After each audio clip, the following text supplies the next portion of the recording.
This is the Recovery Lab. Here we dive deep into the struggles, victories, and hope that stem from recovery. No shame, no judgment, just truth, grace, and inspiration. Let's walk this road together.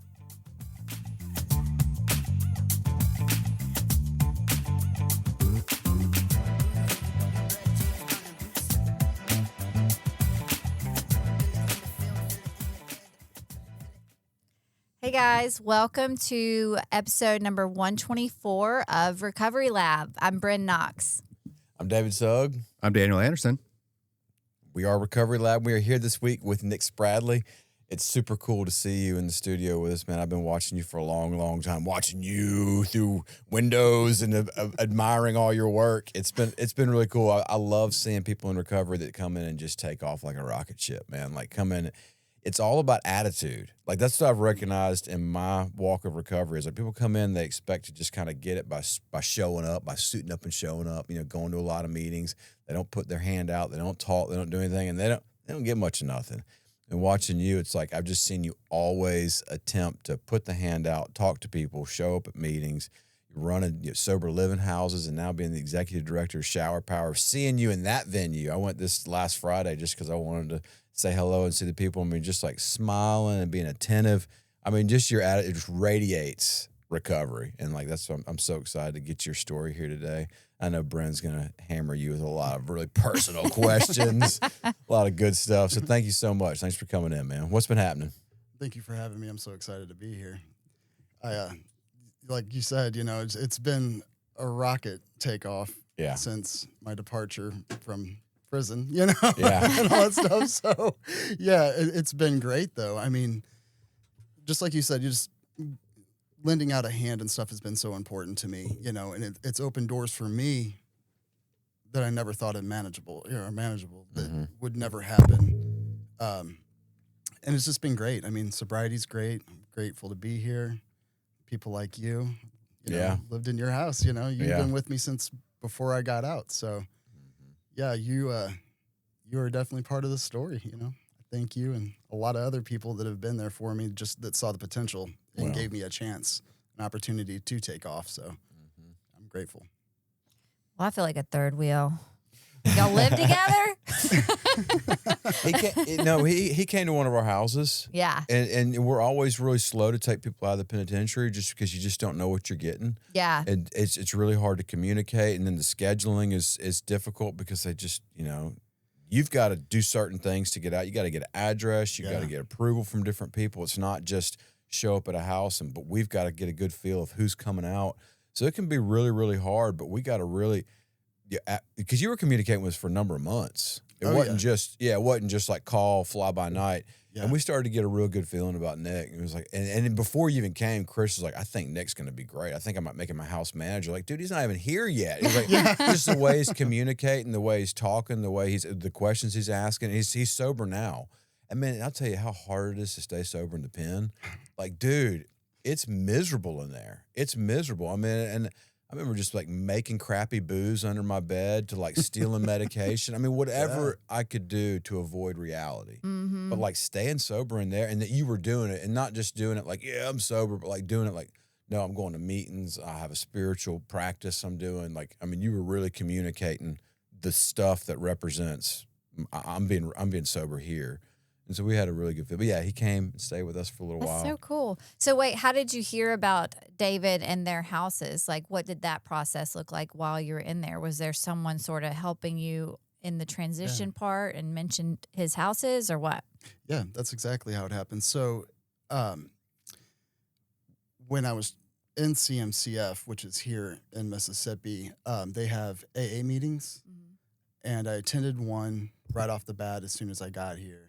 And ran into a guy that comes in from outside and started talking to him. And he knew David and Chris Grave, and he's in the recovery community, obviously, as well, and has been for years, like 30 or 40 years. Like, he's got a lot of sobriety under his belt. So I asked him to be my sponsor because we don't have sponsors inside there. The only option is to do, like, sponsorship through the mail. And you don't want to do like your fourth step and fifth step on paper, you know, where they're reading it. You know, I mean, you might be in there for longer, you know. So, you know, I was really apprehensive about that. So the first person I saw that could possibly be an in-person sponsor, I'm like, will you sponsor me? Yeah. And that's how it took off. So he knew the parole date and everything like that.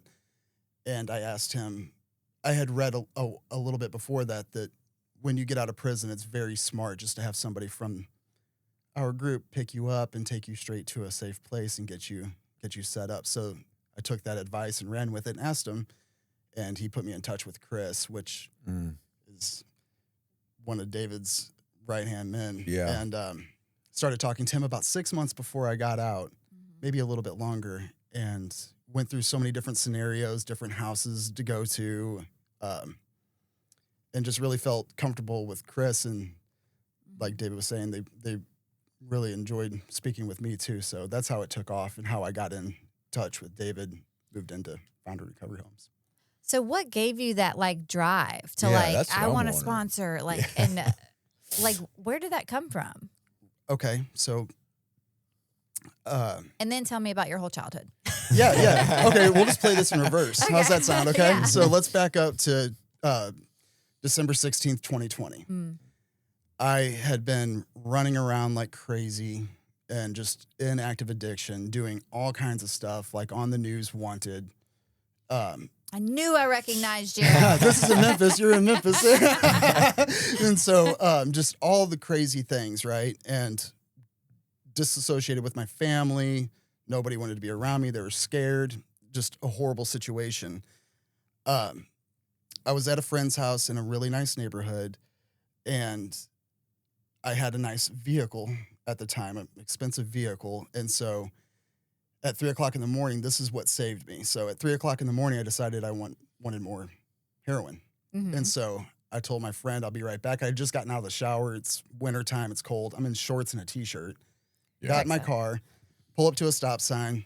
Cop pulls up to the stop sign. There's nobody else around in this neighborhood. We both look at each other. And I'm like, it's about to go down, you know? So he got behind me and pulled me over. I tried to lie and get out of it and do all these things, you know. And as I'm sitting in the back of the cop car, he's handing me cell phones. He's like, what are you doing? And I'm like, nothing. You know, those aren't mine, you know. And he's calling them. He had the number to all of them. So they're like ringing one by one on my lap. And I'm like, oh my gosh. Like, this is over with. Yeah. Wait, I don't get it. I just had a bunch of phones because of all the extracurricular activities I was doing. Yeah, but how did he know the numbers? I have no idea to this day. But it spooked me enough, and it was almost like that connecting moment. Yeah. It was a very surreal moment. I can even feel it, the same feeling now that I had then talking about it. And I was like, this is crazy. So were you pushing dope, and basically they were looking into you, and they had like, explain that a little bit. Yeah. That's, okay, so Yeah. so you were being investigated. Yeah. Okay. My brother was a police officer at the time, and I'm sure he handles things a little bit differently. Like we still don't have really a good relationship, but I know no matter what, he was extremely worried. And so I know that he was pushing a lot of stuff because he wanted me to get better. Yeah. You know, I have a son, so, you know, and I'm his little brother. He just wanted to get better. So I don't know this to be 100% true. I've heard bits and pieces. I'm sure I'll get the full story eventually. But I would have to believe that he had something to do with it, to just try to get me to slow down and realize what I was doing is so wrong. Like, you know, quit, but I just wasn't ready at the time. So at that point with the police officer, I knew that it was over, and it was just like an epiphany. I was like, this is it. You know, I don't know where my kid is. You know, I mean, I know where he is, but I'm not in his life. We were super close, you know. How old was he at the time? He was a little guy. He was like in kindergarten or maybe first grade. And I had been with him every day up until that point. Like I had worked in real estate, and me and his mom were married and everything. But at that point, she had cut off communication with him and I to protect him, and rightfully so. You know, I mean, like, thank God she is a wonderful person and level-headed and able to protect him, because it was getting to that place of just complete insanity where it probably would have been even worse for him than it is now. So I went to jail in Tennessee. I had a slew of charges, and I just kind of made a deal with myself that this is over and it's time to be sober. It's time to make your life better. And I didn't know how long I would be in there. I was told different things. The first was like 10 months. You'll get out and you won't have to go to Mississippi. You'll just, But then 10 months of staying sober, thinking I was going to get out, found out that I wasn't going to get out. It was a little longer. It was right at a little under 2 years before I got out of Memphis. I got out for good behavior and went in front of the judge, and he was like, yeah, you've done great. This is during COVID too. So we didn't have AA. I didn't have AA. I didn't come into the program to get sober. Like, this was white knuckling it, doing it completely on my own with like the help of my dad, because he knew about it. So he would help me out. He would send me like NA workbooks or like an NA book, or talk to me, or just I would call and I'd be so mad and like in myself about somebody, and he's like, look, you did this. He would bring me back to reality for the acceptance. Like, you need to understand, Nick, that you've created this. Yeah. And you need to accept that so that you can be able to move on, So I think with him, he's probably one of the biggest catalysts in maintaining sobriety and getting into the program. Without him, I don't know how much I would do, because with COVID, nothing was going on inside the prison. I mean, nothing at all. We didn't even get haircuts for like a year and a half. They took away razors and nobody could shave. Bombers running around. Everybody looked like a caveman, right? Like they were cutting their hair with like toenail clippers. It was insane, Yeah. So finally, when it kind of lifted up, right towards the end of the time of being in Memphis, I met a therapist, Dr. Chantel Stokes. She's awesome. I talk to her to this day.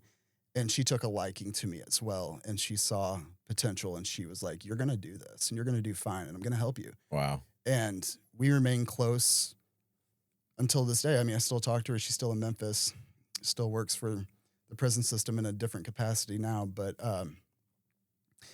That's cool that you can get therapy in prison. I didn't know that. Yeah. So that sounds like it played a big part in all of it, just having those sounding boards of her and then your dad. Right. They were instrumental, to say the least. I mean, I can't think of enough good things to say about them and what they did for me, but just being introduced at these certain times throughout my life and my sobriety journey, they happened at the right time. You like look back on it, and it is such like an emotional thing to watch, timeline to watch, because God has really placed certain people in my life at the right times, and things are just like flourishing, and they teach us in our program just to do the next right thing. And that's what I have. Yeah. That's what I've done, is just every day, all the time, just do the next right thing, and it'll work out, even the bad. Yeah. It's true. It's 100% true. I'm living proof. That's awesome. Yeah. It sounds like when you were at that stop sign and all that was happening, it sounds so similar to what you were talking about when you would talk about the relief that you felt when the gig was up. Yeah.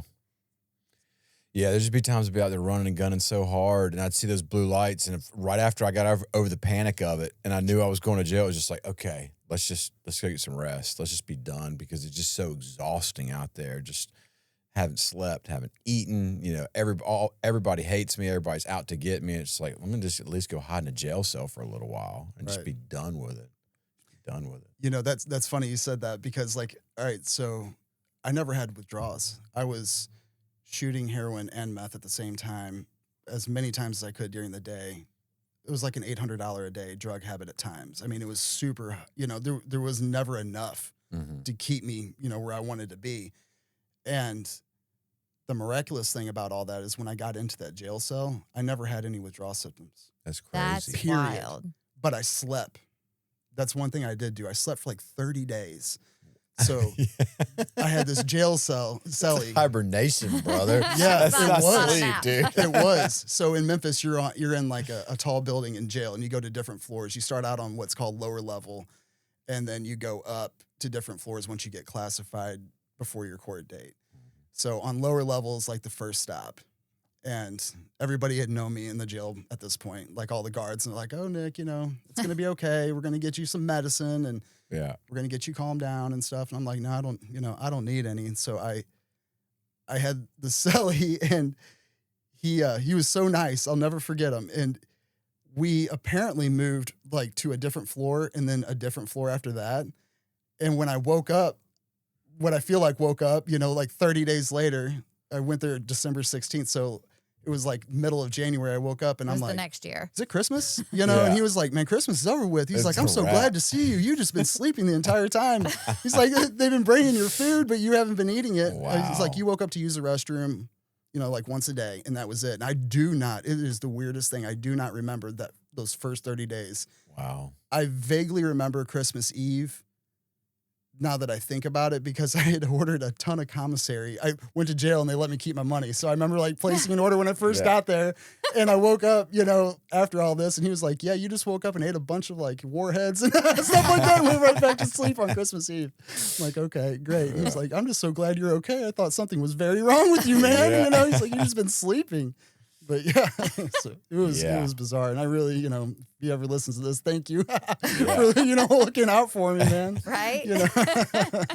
Yeah, you can't make this stuff up, man. If you try to do it on purpose, you couldn't do it. Like if you try to lay in a room and sleep and for a month, it wouldn't happen. But after doing all those drugs and being out there running that hard, I mean, it takes a long, long time. That's one of the things too I see about guys that come in and they go do 28 days at a really nice facility or whatever, but from streets to facility to come back out, and they wonder why they're so discombobulated and things aren't right. It's like, dude, you haven't even had time to detox. I don't care if you did the proper detox. I mean, 30 days is nothing. I had a guy with like 90 days sobriety, but when's it going to get better? It's like, it's going to be a lot longer, dude. Trust me. Like, you just need to chill out. It just takes a long, long time to just level out. And yeah, I got that. I'm pretty sure the reason that my recovery took off like it did too is because I had those years in the penitentiary. And I wasn't sober in there, but I wasn't balls to the wall like what you're talking about, like where it's just $800 a day habit. Yeah. I mean, I had this period where I would go like 5, 6, 7 days and I wouldn't have anything. And so like just the levels, the chemicals in my mind weren't as bad as they could have been. And so then when it was time for me to like, all right, I'm going to do recovery, it happened pretty quick. There wasn't like this great period of fog that I see a lot of people have to go through. And it sounds like you knocked it all out in a month. You're just like a couple of warheads in about 2 weeks. Exactly. I'm not going to do a whole lot. Like I knew the routine by that time. I knew to order that commissary. You know what I'm saying? Yeah. You're completely right. You know, one thing I will say is brain fog. Mm-hmm. So I remember in early recovery, my dad just kept telling me, write, just keep writing, just write your thoughts, like write everything down. And so I would, and I would go back and there wouldn't be like punctuation and my words would be misspelled. And I know that I'm not the smartest man, but I know that I'm, you know, like what's going on cognitively here. And that brain fog took about 1.5 years to get over, to where I could actually like formulate coherent sentences that made sense, you know? And, that's a really weird thing. And you're completely correct. 30 days is nothing. Mm-hmm. That's one of the things we need to fix in our, you know, recovery realm. I don't know what or how, but 30 days is what I would do just so I could catch a buzz again. Exactly. Yeah. Like 30 days is what I would do just so I could get high again. Exactly. Yeah. Yeah, it'll bring you back down to where you can actually enjoy it again. Because just maintaining is no fun. You know, in my active addiction, in my mind, so I was addicted to, like I said, heroin and meth. To give myself a break, I would shoot crack. Yes. I'm like, I need a break. Like, I'm not getting high enough. And so I'm going to go get some crack. It's crack. You know, like, are you we're not serious gonna right smoke now? it. No, we're going to break this down a little lime. We're going to put in a syringe. Kool-Aid so you can be able to feel it, you know, and taste the strawberry, and then bam, you know, we're here. Yeah. But so you're the real deal. Yeah, I'm just, it just was wild. I completely just went off the rails. So how did this start? Okay, so for me, a lot of it stemmed around just not being able to be comfortable with like who I was. You know, it's like a sexuality thing. Mm-hmm. I have always had like attractions to both. And so I was told though at like a young age that that's not possible, that you either are a gay male or you're a straight male, right? And if you're a straight male that is attracted to a man, then you're just undercover, you know, or you're just low-key gay, you know? And so it confused me, and I'm like, man, that, you know, okay. And then I would hear people make fun of people in the community and stuff like that. And I never wanted to be the butt of any jokes. So I just suppressed it. And I didn't know how to act out on it, you know, in a healthy way. So drugs helped me. That's what helped. They helped me numb that whole thing. How old were you when you first started using? Well, you started out like with pot, you know, and stuff. And I would say 12 or 13. Yeah. Yeah, just here and there. And then pot became every day at about 16 years old. And at about 20, cocaine, and here and there. Never really took a hold of me. But somebody I'm really close to introduced me to Loratabs. Let's get back to the sexual identity. Because I feel like that's something that a lot of people struggle with. Like, and it brings in a tremendous amount of shame. Like, I was abused when I was very, very young by this old dude. And what effed me up the most is I was like, okay, that felt good. Like, I've never had like a sexual attraction to any man, but I was so hypersexual that it doesn't matter. Like, sex is sex is sex.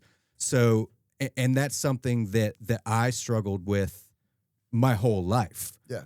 So let's dive a little bit more into that, Sure. because I think that that's something that is very easy to kind of like glaze over when the reality of the situation for a lot of people is that's something that was a cornerstone in my addiction.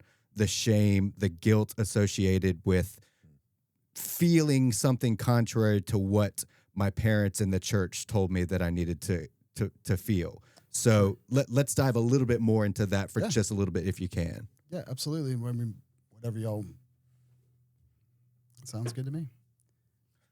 So ask me questions and I'll answer them. Yeah, we'll go as deep as you want. I'm completely open. Okay, so talk a little bit about like the feelings that you had kind of when you first started to realize that this is something that you experienced. Like, what was that? Was there shame associated? Was there guilt? What was that like for you? Okay, so I don't know if it was like a birth to, you know, now thing or what, but there was a incident that happened when I was younger by somebody close, and I don't know if that is what it is. I've thought about this a lot. Like, I don't know if that has anything to do with my attraction to men or not.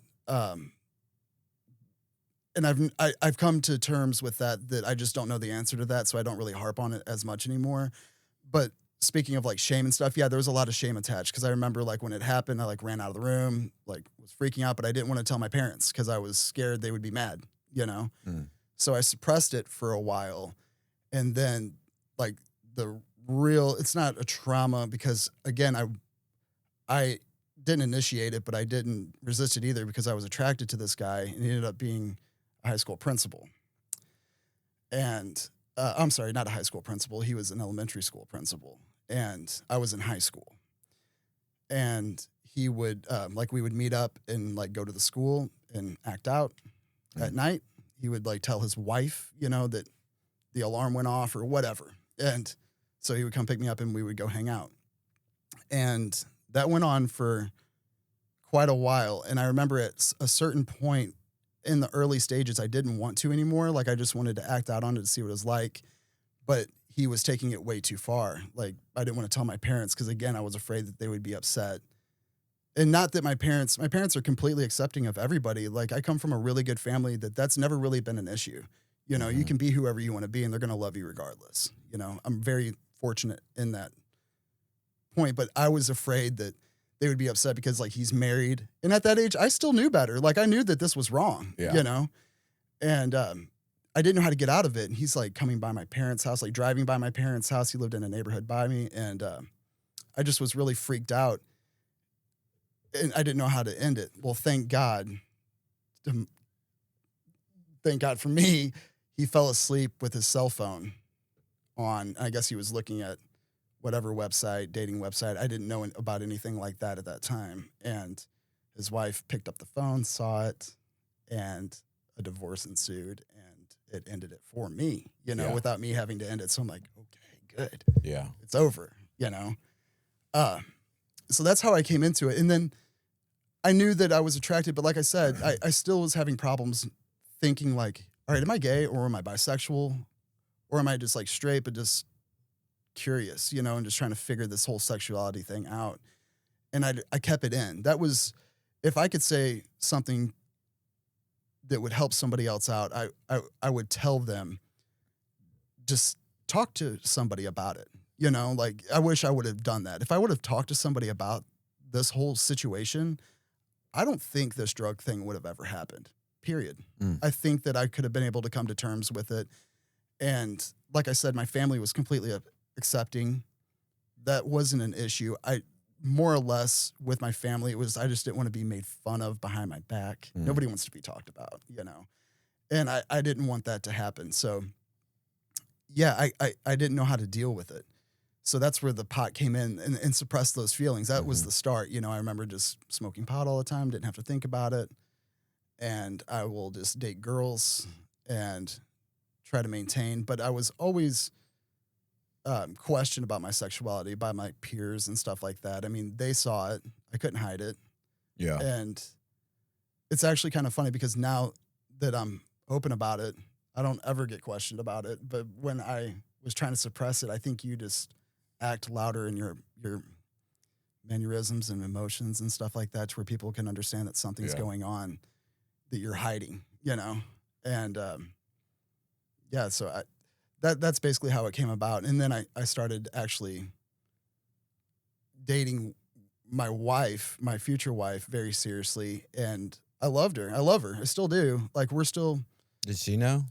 No, I didn't tell her. And I wish I would have, because she Another was great another decision, one that Nick. would have been Yeah. fine, like not fine with it, but she would have, if I would have been honest about it, I don't think I would have been like sneaking around, Yeah. because I was able to suppress those feelings for years. It was just her and I was faithful and everything was good.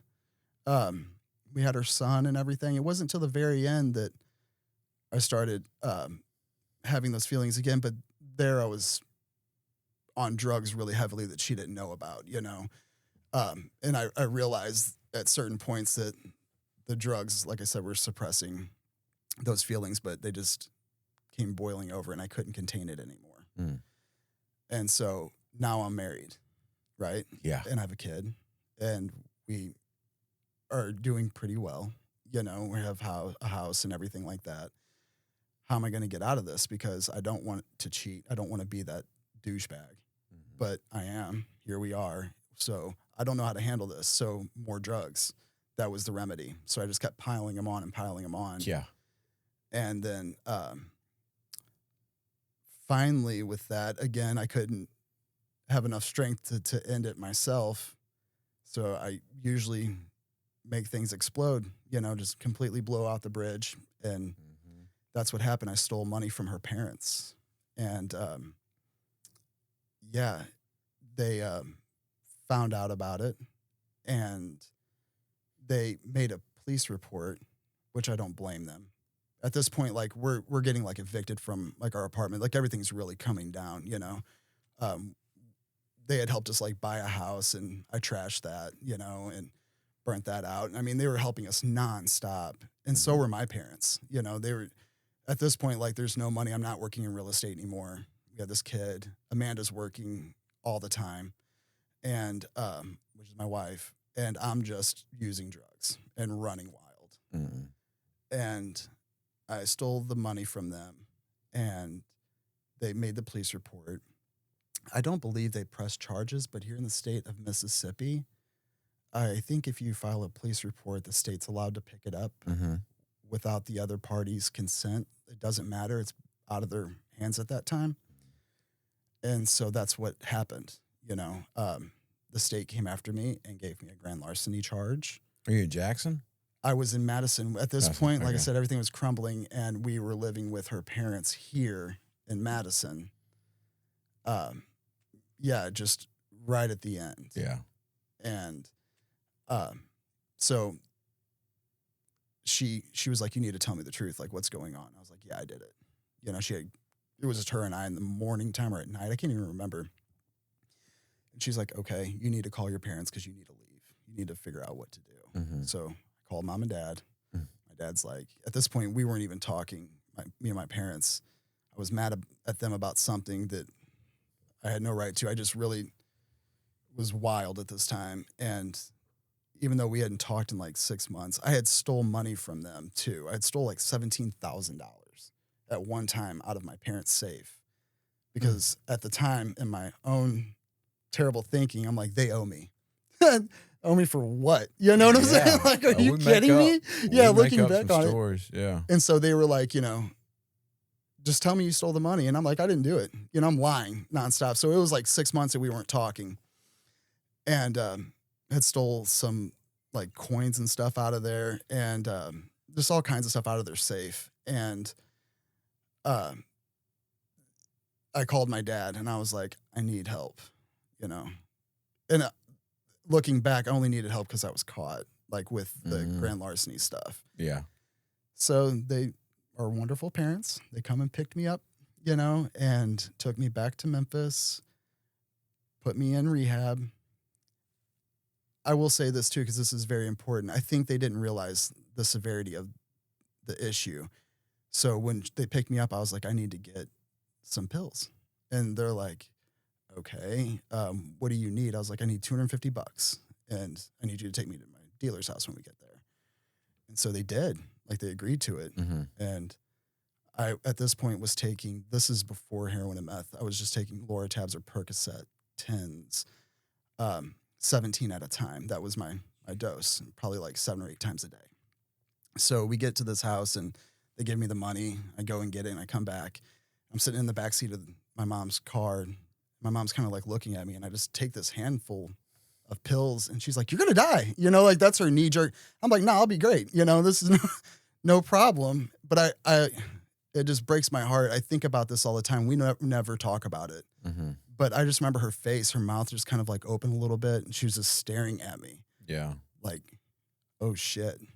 Like we have a huge fucking problem on our hands. Like this is going to be, you know. Dude just took 2 bottles of pills. Yeah. Right. And so I went into rehab, ended up going into rehab, still wasn't coming forth with like the honesty of the whole sexuality thing. Didn't really want to talk about it because I was scared.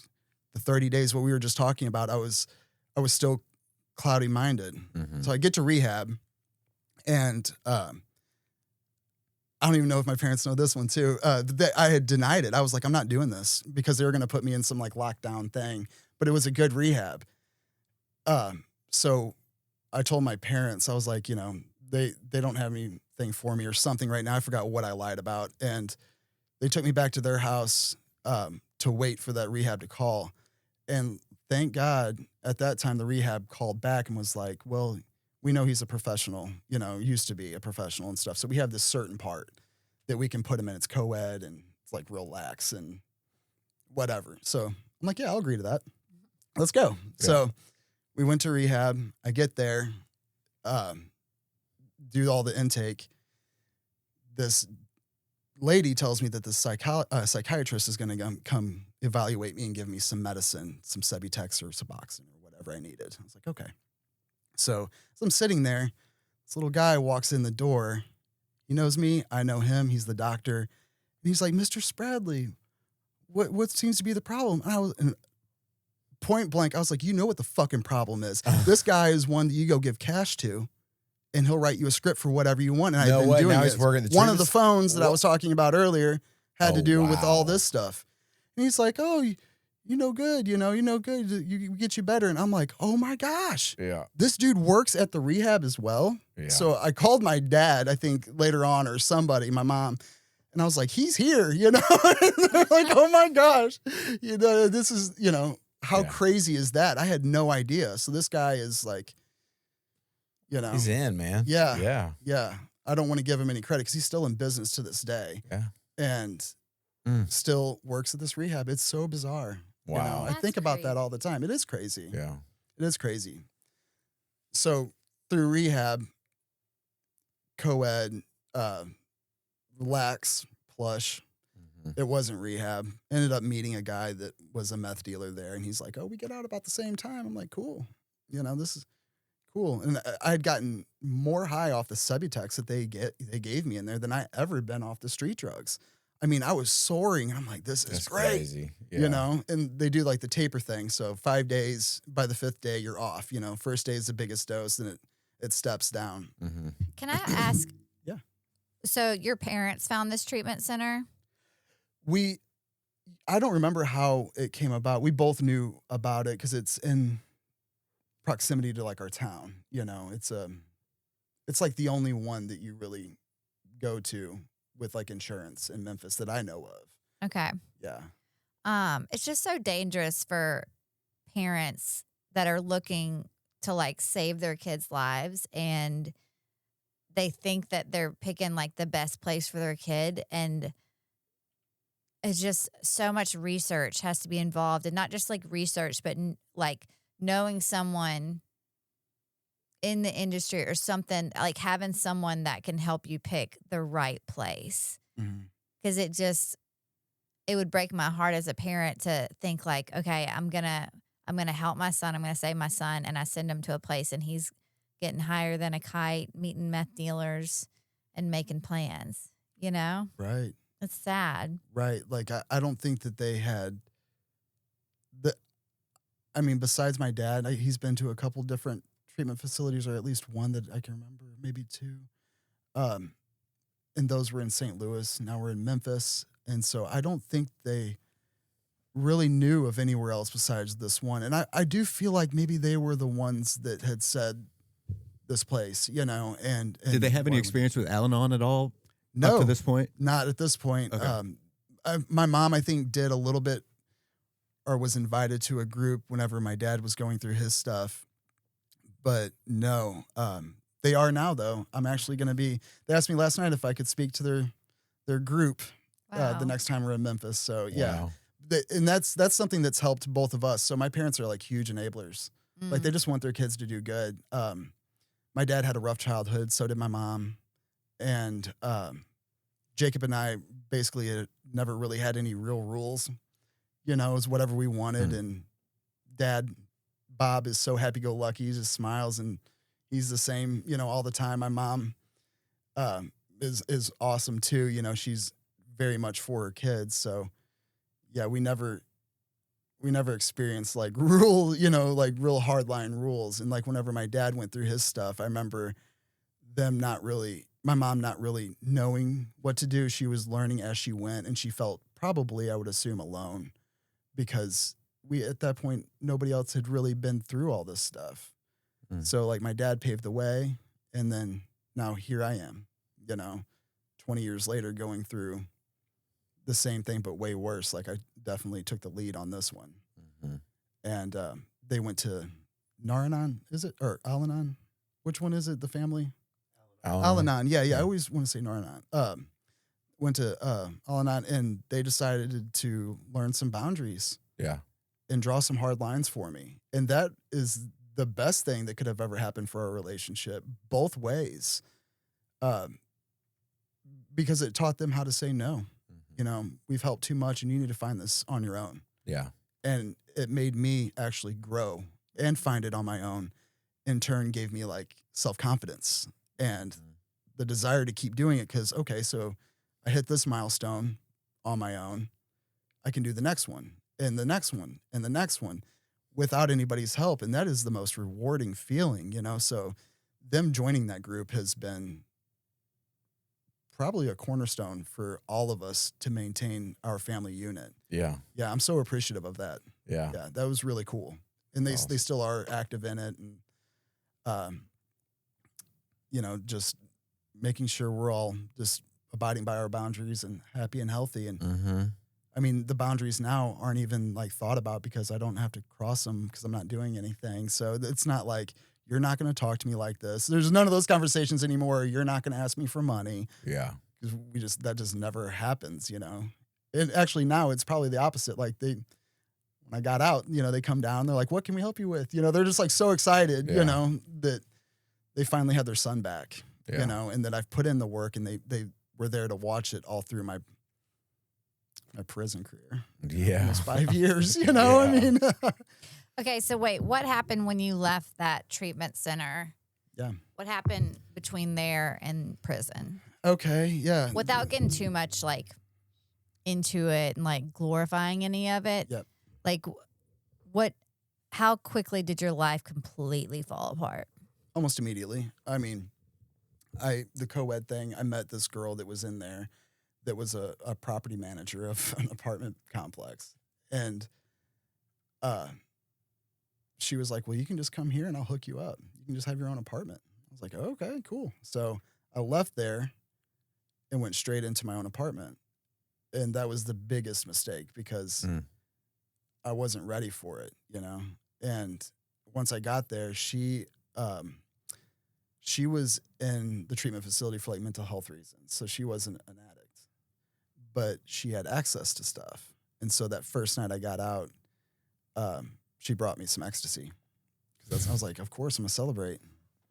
And it just ran wild. And then that other guy got out that I spoke about, the drug dealer guy. And that's where the meth addiction kicked off because I didn't know, and I didn't have enough money to get pills. And he was like, I'll just give you some of this, And the meth really took a hold of me immediately. I mean, it was like less than 3 months I was using a needle. Mm-hmm. It went from snorting it, smoking it, needle. Yeah. Rapidly. And I would get so high that I needed something to bring me back down. That's where heroin came in. And once I tried that, it was like, oh, my best friend's back. Like from the Percocets and Loratabs that I was liking. And now it's both. And once you cross that Rubicon with the needles, like it's a wrap, man. Mm-hmm. It's just like there's things you can't put that toothpaste back in the tube, dude. Mm-hmm. It's just bad. It's just and like you're messing around with Loratabs or Percocet or whatever, but now you start shooting some real smack. It's like, oh my God, it's over with. And it's just so surreal to look at the paraphernalia at different times. Like, really? I'm doing this is it, This is crazy. Yeah, it was completely wild. I mean, I look back on it and it's just so sad. Mm-hmm. I can only imagine like what my family, like what was it like through their lens? You know, I would love to put them in a room like this and then watch it later on and let them just talk about. Honestly, I had that thought earlier. I was like, I wonder if we can get his parents on. They're here. They're here until Saturday. I'm down. And they would totally do it. Okay. They were going to come with me today. Oh. And Shower Power was wanting to come with me today. I mean, everybody. But we got an opening tomorrow morning. Yeah, they would do it. Yeah. Okay, so life falls apart. Yeah. You're now an IV user. Yeah. During this period of using, did you have thoughts of like, this is going to be the rest of my life, or how am I going to get out of this? Like, did you have any of those thoughts, or did that not really cross your mind? All of a sudden you're at a stop sign and then your life changed. Yeah, pretty much. I never really had those thoughts of like, this is going to be the rest of my life.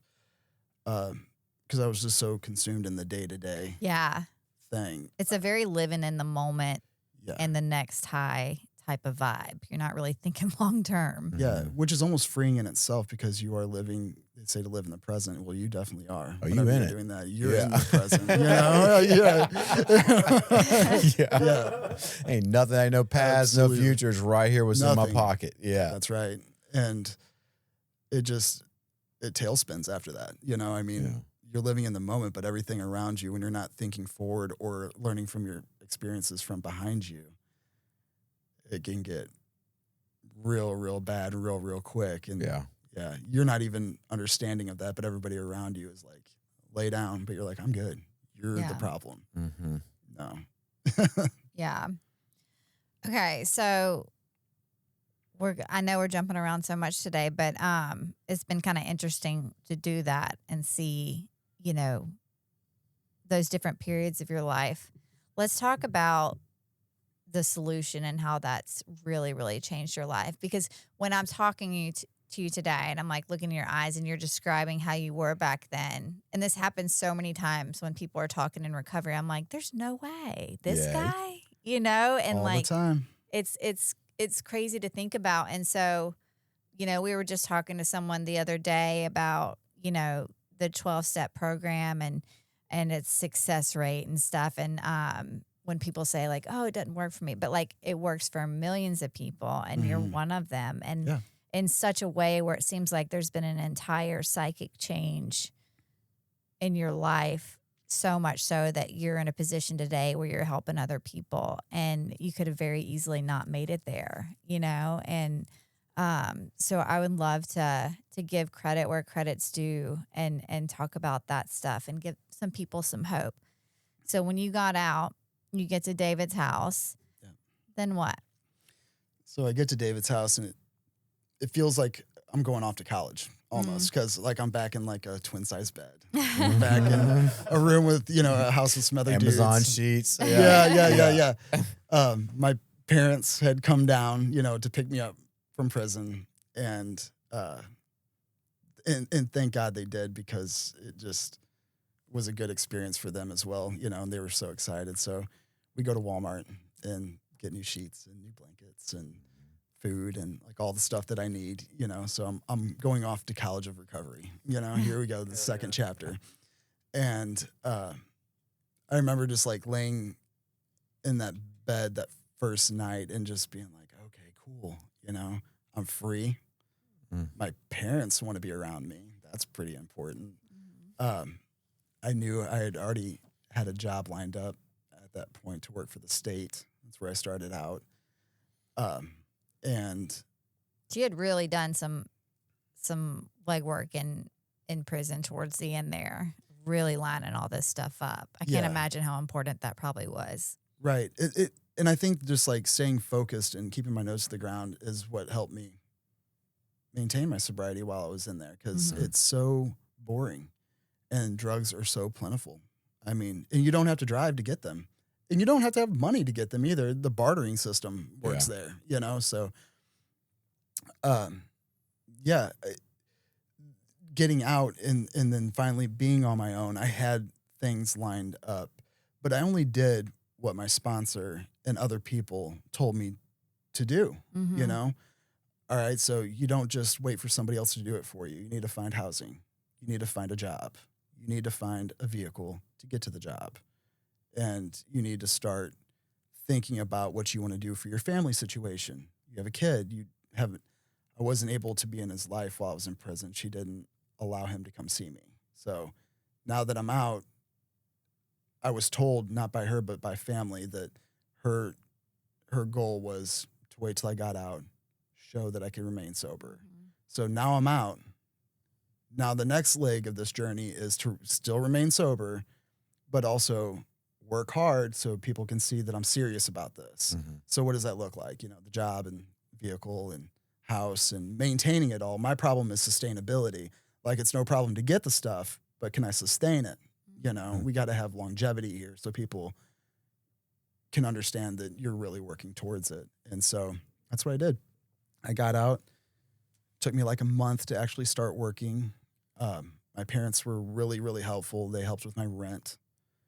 And they would even tell me, they were like, look, we'll pay this month, but next month you need to get on it, because we don't want to just support you, like it's over with that.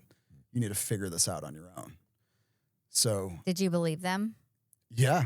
And not only did I believe them, it was super important to me to do it, to be able to give them a sense of peace finally, because after I became sober, that was one of the biggest things that disturbed me about my usage. It was how much I affected other people's lives and how much they had to focus on me and not on themselves. And at what cost, I mean, what if my parents would have divorced over this? I mean, they've been happily married since right after high school and have been through so much. What if they weren't as strong, or able to maintain or navigate this healthily? And what if I was, cause of a divorce? So all that stuff was running through my mind. And I just was so appreciative that that didn't happen. That's not our story. So what can I do right now to give back to them something, you know? And to me, it's always been just peace of mind, honesty, and my love. You know, honesty is a big thing because I was so dishonest for so long. I mean, I didn't want to believe anything, but now that I'm out, I got to maintain that, you know, and not ask them for stuff because it's so easy to call the bank of mom and dad. Yeah. You know, I need clothes. I need this. I need that. And before you know it, you get wrapped up in it and you're just using it and using them, you know, because you don't want to work, you know, or you want to just do what you want to do. And it was super important to me just to make my own money and to be able to make it on my own. So yeah, they paid for stuff that first month. And I think they did the second month too. Because the paycheck stuff, you know, I had to wait for a minute to get my paycheck. I knew they were going to give you another month. Yeah. And they only did that. I know, I'm kidding. Yeah, no, and you're right though. I mean, you're right. And I remember like having to ask them, you know, or let them know. And they're like, yeah, we don't want to, you know, but we know you're going to start working. And I remember in my mind, I was thinking, yeah, as soon as I start working, I will not ask for like anything. Even when you come down here, you know, let's not go shopping and all that stuff. Like, I don't need anything from you besides just your time. Like, I want to spend time with you guys. Yeah. And not use that as manipulation to get what I want. Like, oh, let's spend a weekend like it used to be or whatever. And then after it's like, oh, I need the, you know, I mean, give me a break. Done the buttering up. Yeah. The last 1 hour that they're there, then you're going to lay it on the line of what you need, you know, and they're going to do it, you know? So yeah, it's so important to me today. Like I said, they're here now and I'm so excited. They came in yesterday and there's not one thing that I need from them. Yeah. Period. Besides just like, and it makes me kind of emotional because it just is so nice to see them and they're in my apartment, you know, and they're seeing all this stuff and they're just blown away because the recovery part, the hope, I had a plan and I stuck to the plan. Like literally everything that I had planned out 5 years ago on how I wanted this to look like has happened because I've stuck with that plan. Like things might pivot a little bit or, you know, change and that's okay. But for the most part, the hard lines, they've stayed the same, you know, sober living, vehicle, job, you know, better job, kid, you know, in that order, because that's how it has to happen. You can't have those things. And that little guy at the very last is really first, but you got to have all that to be able to take care of him. And like with his mom, it's really important that I just show up and make child support payments. She doesn't probably need them, you know, but it shows consistency. And while I was in prison, I wrote to him. They didn't let us write mail for the COVID part. So it was like a year before I could start writing letters. And then I started writing them every week. You couldn't write mail? You're supposed to be able to. That's but insane. they run off their own rules inside there. Wow. Yeah. That's insane. Wow. Yeah. Yeah. So every week, one letter. And that was my part of showing her consistency. And actually last night was the first night that her and I talked on the phone. We've been texting a lot. And everything's happening. I'm about to see him. We're getting close. Like real close. You haven't seen him this whole time at all. No. Oh my gosh, man. No. This makes me sad. It is super sad, but it's actually really It is what it is. we're at the end of it. And like he really wants to see me. My parents get to see him. She has been an awesome mom, stepped up to the plate and had to pick up all these pieces because I'm in prison. It's easy for me. You know, I don't have to see people and have to deal with all this mayhem I caused. But she did. Like, and she stuck through it. And she's come out. When I was talking to her last night, we talked for like 3 hours. And just hearing her voice and what she's been through is like, wow, man, she's strong and she's a wonderful person. I'm so thankful. She might not agree with this, but I'm so thankful it was her, you know, because she can handle it. Like she has handled it and not only handled it, but thrived out of it and is doing wonderful, you know, and Jack is doing wonderful. My son, you know, everybody is. And so, I mean, things happen, you know, to people that can handle them. That's for sure. That's cool. And she's one of them, but yeah. Well, I'd be remiss if I didn't get to talk about shower power, because shower power in places like it hold a spot in my heart, because I've lived on the streets several times. Yeah.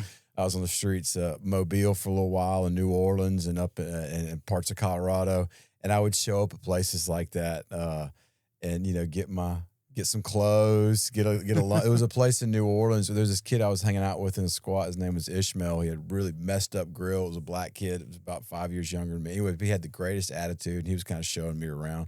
Anyways, he was like, "Let's go to St. Charles. There's a Catholic church over there with a priest every Thursday or whatever. Let you run through the thrift store and put on whatever whatever you can wear out, and gives you a cheese sandwich and a pickle and $1. $1. It's like everybody would just make their way over. Well, I just had all my stuff stolen, like everything. Somebody came in the squat when I was like passed out somewhere and taken out. So I had like nothing. So I go through there. I'm like, go through the shop, and I'm just like grabbing this stuff. Ishmael's like, dude, you're going to need some of these. You want to have a nice shirt, like a decent looking shirt. So if you go through a restaurant or something, you're looking for scraps, you don't get run out. So I get like this 1970s like nice button-up shirt with like, it's got a little bit of a larger collar on it, and like the only pair is like, he's like, you might want to get something that you can like, if you want to do some shoplift and have some bigger pockets in it. It's like, okay, so I get some pockets, some bigger pants. Anyways, I come out of there like just a John Travolta crazy looking clown, but I got my cheese sandwich, pickle, and $1, and it's like, but there have been so many times we're showing up at a place like that and hanging out with people.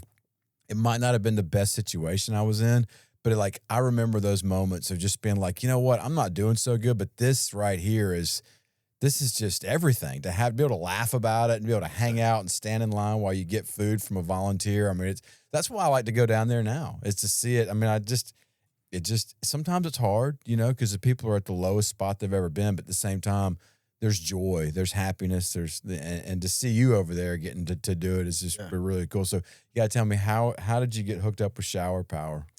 Okay. So shower power. Real quick, the likelihood of anyone in this city not knowing what shower power is very low. Slim down. But for those people that are maybe outside of our state or outside of our community, talk a little bit about exactly what that is, Sure. and what you guys do there. Yeah.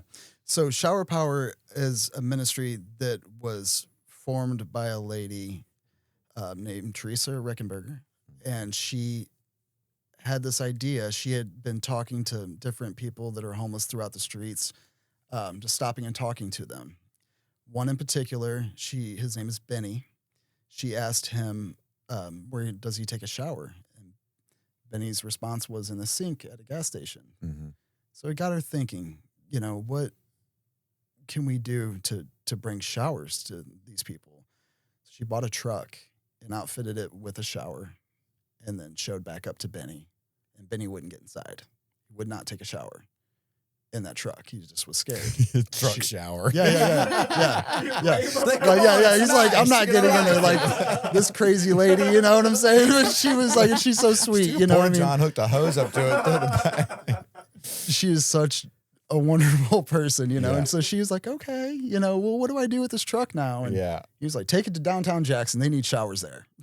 So that's what she did. She took it down there, and that's how it started. That was like in 2018, 19. And everything just kind of came together, then it started like clothes, because you need clothes to take a shower. I'm hungry, so we need some food, and it just kind of naturally happened. And then there's a building available. Okay, well, great, let's do it. And opens this building, and then donations, because people are hearing about it, and it just has become so big so quickly. From the people that believe in us. The thing that's cool that I'll say about Shower Power that you don't find very often is we are private donations.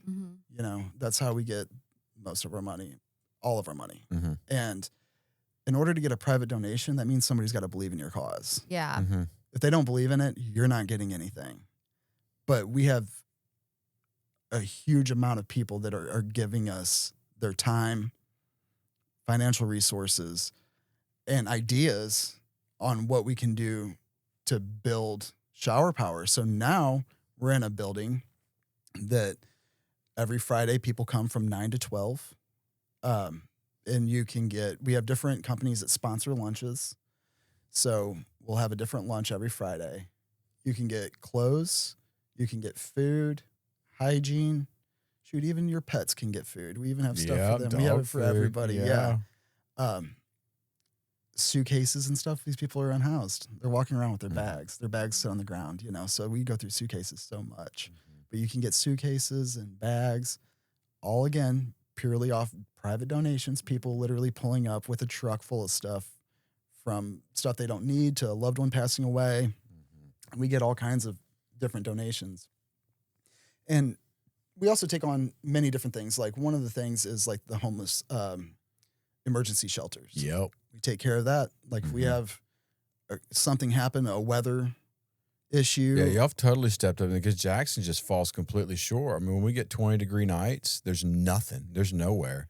I mean, shower power is pretty much the go-to for that. Yeah. It's happened. And the crazier part about that too is, so some of the homeless shelters, you only can stay in 5 nights a week. Right.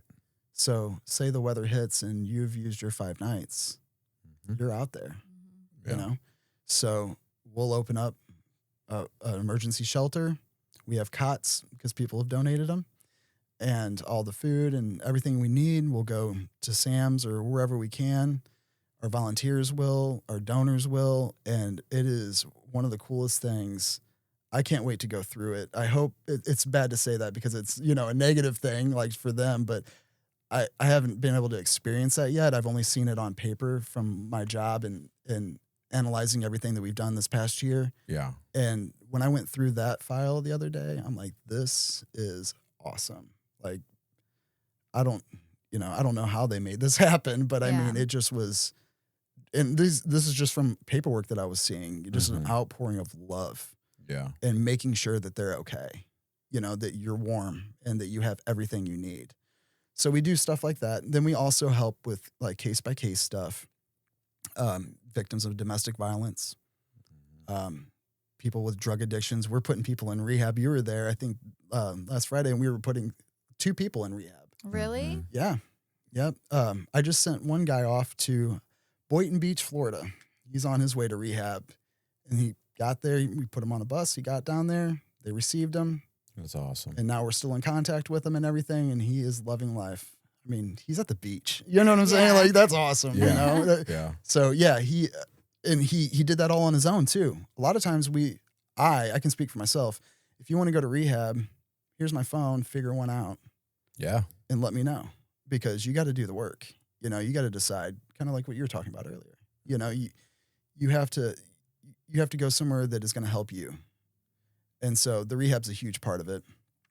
And then we have people with like autism. I thought I was going to be late this morning because we have an autistic transgender friend. We call them friends. That, not to get too deep in it, but her and her father, I guess, kept getting into fights. She gets angry quickly. And so the judge took the matters into his own hands and signed a restraining order against both of them. So she couldn't go home. So right. Where does she go? They put her in a bus at a mental institution and dropped her off at Billy Brumfield. Yeah.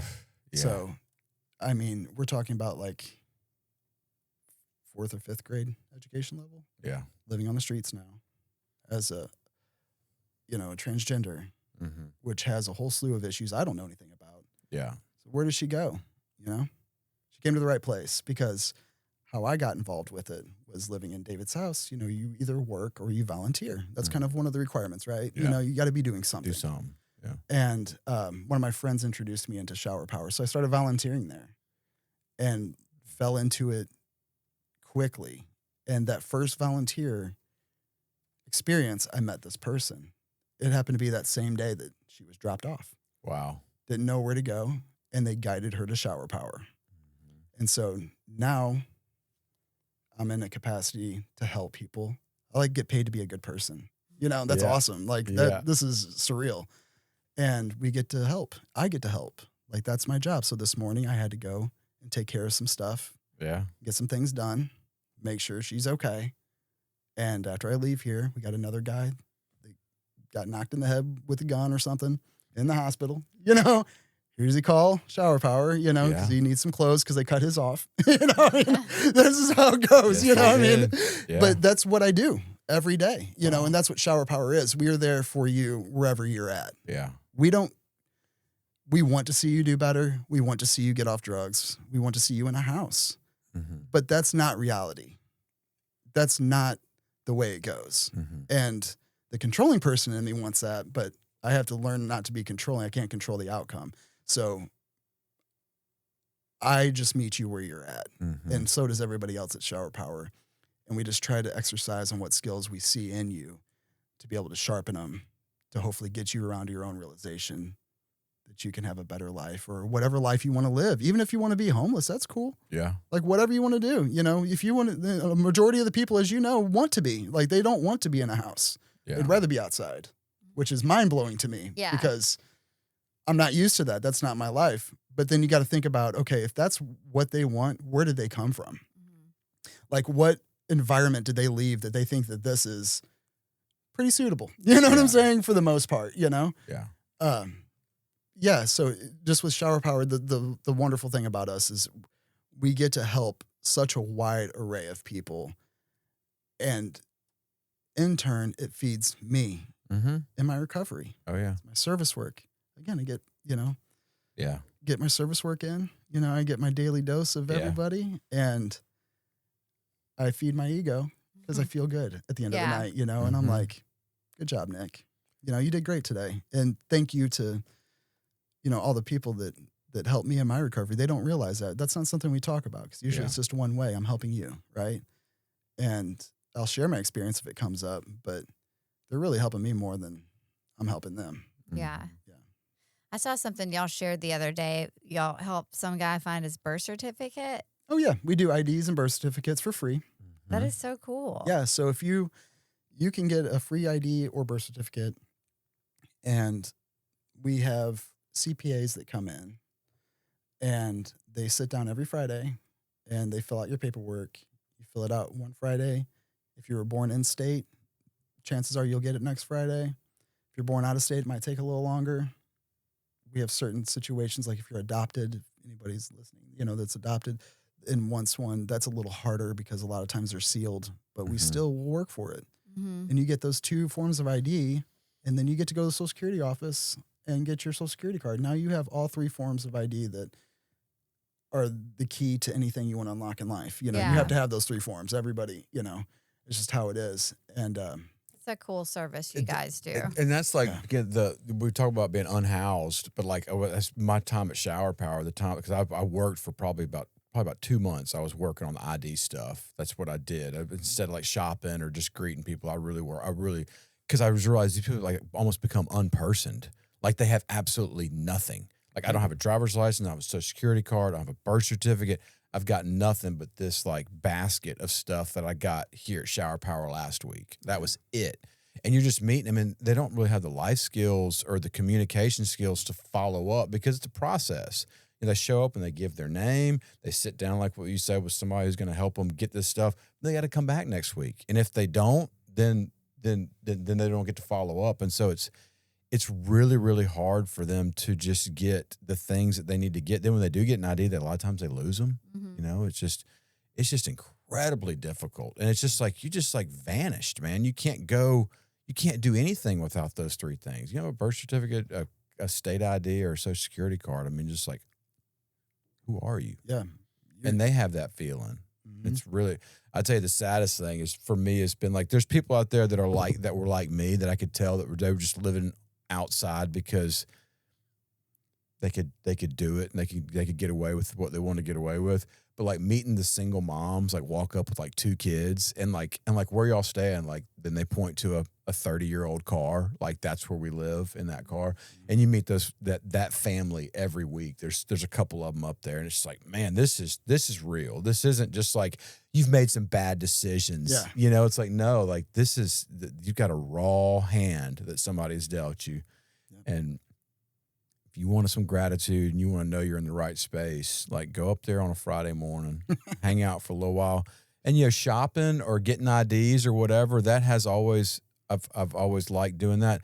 But just sitting out there and being available and like going to talk to somebody, just saying, hey, what's up, man? Where are you from? What do you need? Have you got everything? What's this weekend look like for you? Just whatever, because nobody's talking to them. Or I wouldn't say that. I don't know. But to be able to have dialogue with them is a big deal.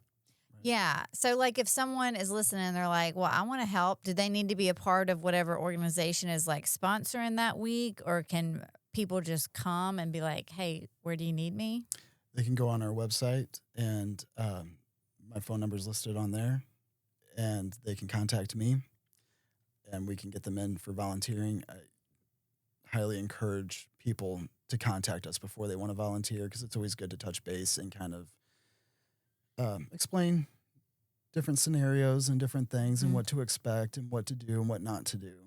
Yeah. It depends even like on genders and stuff like that. We have to be super careful, with ladies coming there, and just making sure that they're treated respectfully, which they normally are, it's never really an issue. But it's good just to go over things like that, to be able to. It goes both ways, man. There's some girls up there that have not treated me very respectfully. I was getting ready to say that too. Yeah, it's usually the guys that get it the worst. Yeah, exactly. Yeah, I don't know. Yeah. Usually the guys definitely do. But just to know that it's unfiltered up there. Yeah. And it's real. Yeah, you want to really see what the other part of this world looks like. Mm-hmm. Yeah, come on a Friday, and I encourage it. We would take anybody to come volunteer, as long as you're, in the right frame of mind and you're doing it for all the right reasons. I have no problem with you coming to volunteer, period.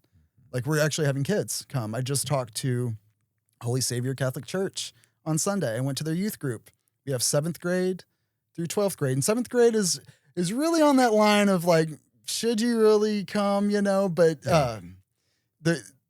they've been there before, so they know the situation, So with the youth, it's great because, like I was explaining to them, they're in such a rapid growth period from like the time you're born until you graduate college. I mean, you just learn so much, and like so much goes on in your life, and you form all these opinions and views on the world. What better time to come volunteer with us so your little mind can understand something else, to be able to grow, and hopefully be a part of our ministry for the rest of your life and your kids' life. And it's a generational thing that we're hoping. Yeah, so anybody's welcome to come volunteer. We sometimes have huge corporations that want to come out. They'll send 15 or 20 people. That's really too much at one time. We'd like to split them up, and you have like 7, or 5, a couple different times. But yeah, volunteering, getting out there, that'll teach you some life lessons. It'll get you right. Are there any particular donations you guys are in need of in this moment? Anything you're running low on? I'm glad you asked that, of course. So one of the biggest things that we need is actually men's pants. Okay. We can never keep men's pants like size 28 or 30 through like 34, because most of the unhoused are skinny. Yeah. And we have like a lot of bigger pants, but then we run out of belts. So everybody's walking around with one hand around the loop, their pants, trying to keep them up. And so, yeah, anything like that, or like athletic pants or underwear, is always, every week we're down to like 2 or 3 pair before we go through donations again to see what we have for the next week, Hygiene items are always a necessity. That's usually what people tend to go towards the most, is hygiene. And we appreciate that. We need it so much. But yeah, the clothes, like the men's clothes and stuff like that, we're getting into wintertime coats, stuff like warming items. I was out there some days during the wintertime, and it would be cold, man. I mean, you just want to throw clothes on them. It doesn't matter what it is. Yeah. They're just so freezing cold. They're out there sleeping. Sometimes the shelters wouldn't be open. I mean, the shelters aren't opening when it's 35 degrees. That's cold, dude. It's super cold. And that wind gets cutting through, and it's raining. Yeah. I mean, it's, whew. You just nailed it. You had another layer of rain onto being cold. You talk about miserable. Yeah. Yeah. Tents. Like right now, people are needing tents. We just had a Boy Scout troop donate 17 of their old tents. Oh, that's nice. It was really cool. I love seeing stuff like that. You know, like when we have the little groups that put stuff together for us, and they're so excited, and we're so excited. It's so heartwarming to be with that. Yeah, that's one of my favorite things. beyond that, like maybe non-perishable items. We do snack bags every week. Everybody that's there, they get a snack bag to take with them because it's the weekend. A lot of places aren't open. So where are you going to eat? You know, give them little snack bags with whatever we have that week and send them on their way. And sorry. No, you go. And like the last thing I would say is like bags. So like suitcases and tote bags and purses are in need all the time too, because we just go through them so much. Yeah, when you mentioned suitcases earlier, I was like, oh, I never thought about that. Yeah, we're beyond shopping carts now. We get suitcases on wheels. You know, that's what everybody's pulling around downtown. Really, yeah, and those little wheels that you wear right for up. their Airbnb. They're like going down. Yeah, you think they're like a tourist. You know. yeah. That's awesome. so funny. Yeah. I would love for my 16-year-old to be able to get involved in some way and volunteer, but obviously he's in school on Friday morning. So is there something else he can do for you guys? Sure. I'm up there all the time. So if he just wanted to come hang out for a day, if he wanted to come for like a day in the life type of experience with me, I'm completely fine with that. That'd be cool. I've thought about doing this before. I don't know how I would set it up, but I'm thinking out loud, and he can be your guinea pig. He can just come and hang out. I mean, I'm gonna have you sign a waiver, for safety. No, I'm messing with you. But just kind of go around, and he can meet certain people like I was talking about earlier, and just hang out with me during the day, and get an idea, like a real raw idea of it. Because I mean, Fridays are good. You get an idea, but you really get an idea whenever you're driving around and helping crisis situations unfold. In real time, you get a very good understanding of what.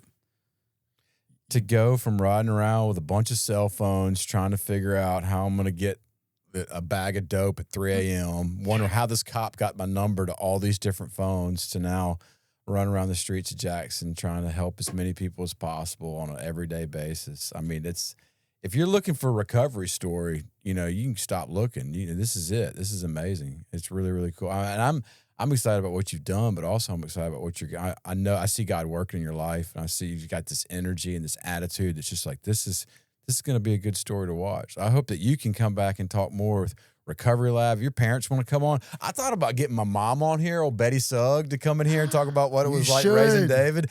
I just don't know. I think it'd be great, but I don't know, man. I love a parent interview. Yeah. But to get to watch your story continue to grow, man, let's do some cool things in this town. It's really cool. I hope we get to hang out and do some cool stuff. But thanks for coming in. Thank you for having me. Yeah, it's been a good old time. All right. Well, we'll see you guys next week. I hope you enjoy your weekend, and everybody stay safe out there, and just stay thankful. Stay thankful for all the blessings in your life, because they're all around you all the time, every day. And the more we focus on those, the more that gratitude grows. And I think that's a good thing for all of us. So yeah, you guys have a good week.